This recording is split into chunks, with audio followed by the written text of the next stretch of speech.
Hello, everyone. Hola, mundo. Welcome to Voces Poderosas 2025, where Latino brilliance takes center stage. I'm Jackie Bouvier, honored to continue this movement, celebrating the nation's most powerful voices shaping our culture, business, and the future. Voces Poderosas is a transformative shortcast. It's spotlighting pioneers, catalysts, all of those whose wisdom fuels success and personal empowerment. More than a podcast in shortcast form, it's a national stage honoring Latino excellence and amplifying the voices that move markets, shape culture, and define our time. Today's guest is no other than Mario Rodriguez, President and CEO of Jonathan Gray and Associates, an accomplished entrepreneur, strategist, and advocate for Latino leadership.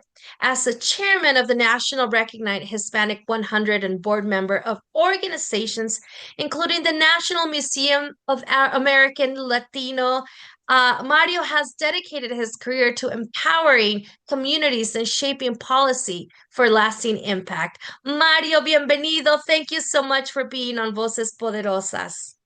Well, thank you so much, Jackie, for having me. I really appreciate it.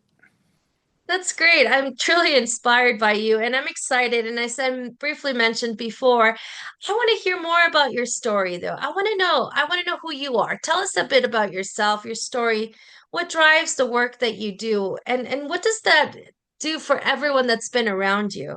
Well, very simple. I grew up into my mom and dad were divorced when I was 5. So at 11 years old, I moved. I wanted to spend, be with my dad. So I moved to San Clemente with my dad.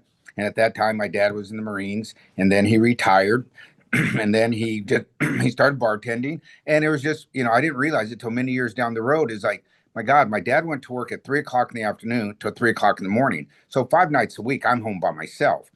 And I'm 11, 12, 13 years old. And it was so easy, very easy for me to go down the wrong road because I had no guidance at home. So what I did is I went to the boys club every night after school and I just played sports. I really was good in sports. I really enjoyed sports. And that's what really helped keep me out of trouble. Because at that age, if you don't have the guidance and, at home and, it's very easy to go down the wrong road. So with that being said, so I was in San Clemente, grew up there, played football, wrestled, and then after I grew up there, I remember a friend of mine says, Mario, of all of us, that grew up together, you're the least that should have succeeded. And I should, and he's right because I didn't have the guidance at home. It was just my dad and I. But you know what? I had this perseverance in my head that I said, you know what? There weren't a lot of Latinos in San Clemente at that time. We didn't have any money, and I felt kind of a little inferior. But I said, I'm not going to let that stop me. So that's why I worked hard and everything that I did. And then I said, you know what? When I get up there and I start, working and making something of myself, I'm gonna be the best I can be.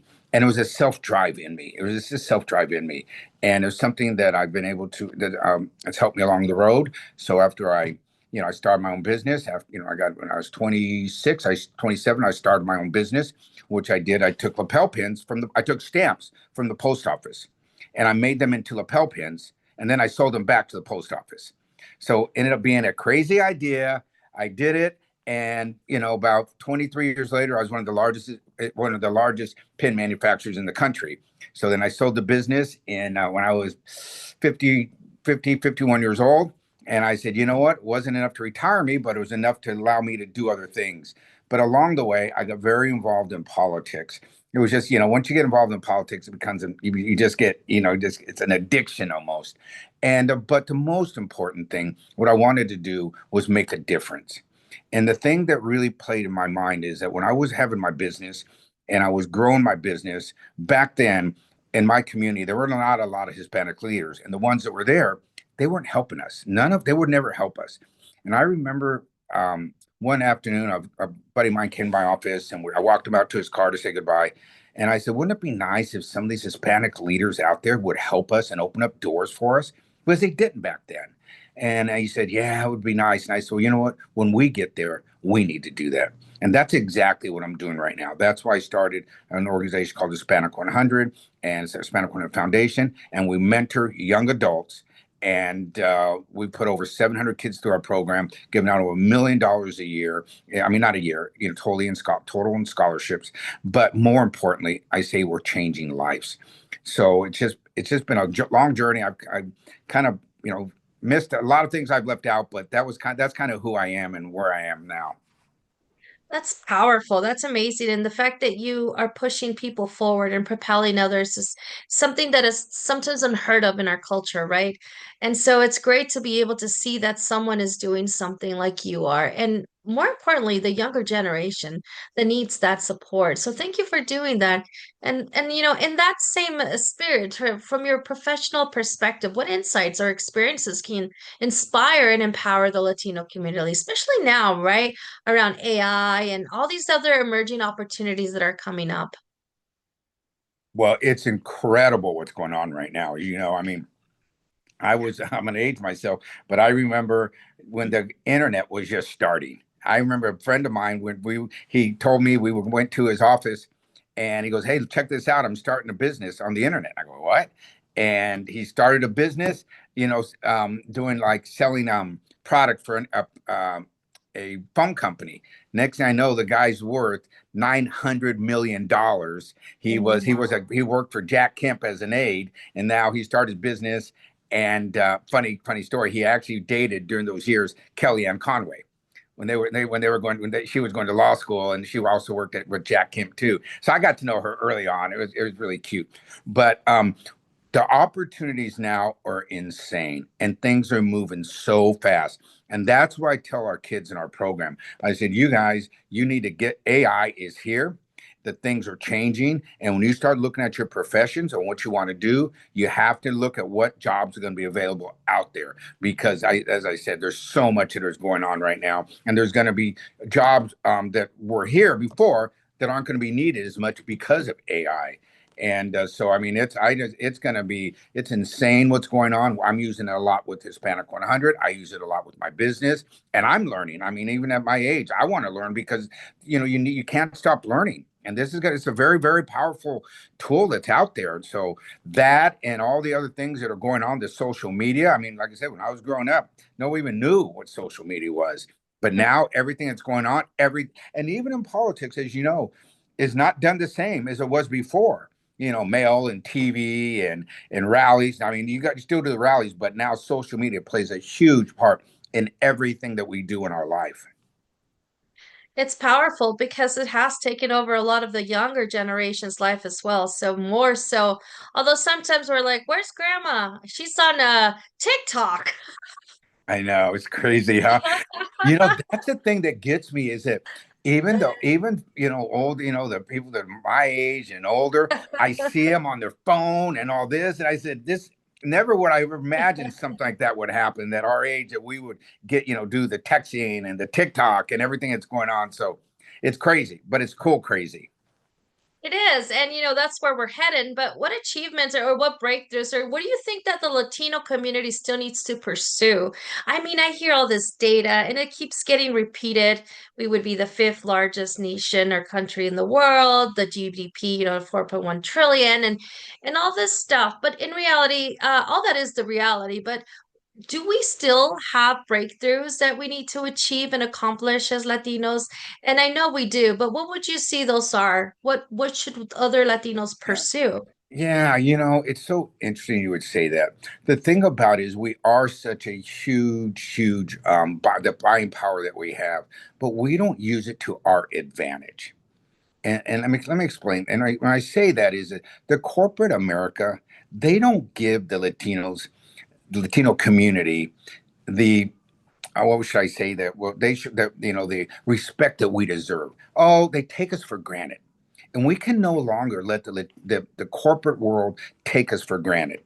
I mean, I remember at Coca-Cola, classic example. They had a huge Latino component to their company. I mean, Rudy Becerra ran it, and they were out there all over the place doing all kinds of things. In the last 5 years, they eliminated the Latino market. I mean, not market, Latino um they're Latino they're what word am I looking for not their market but their department their department They eliminated it. And it's like, oh, because they take Latinos for granted. Because if we really look at how much Latinos drink Coca-Cola, it's incredible. But we don't get anything. I mean, even the donor world, they don't donate to us. They don't help us. They don't support us. And there's a lot of corporate out there. And we need to stop. We need to come together as a community and say enough is enough.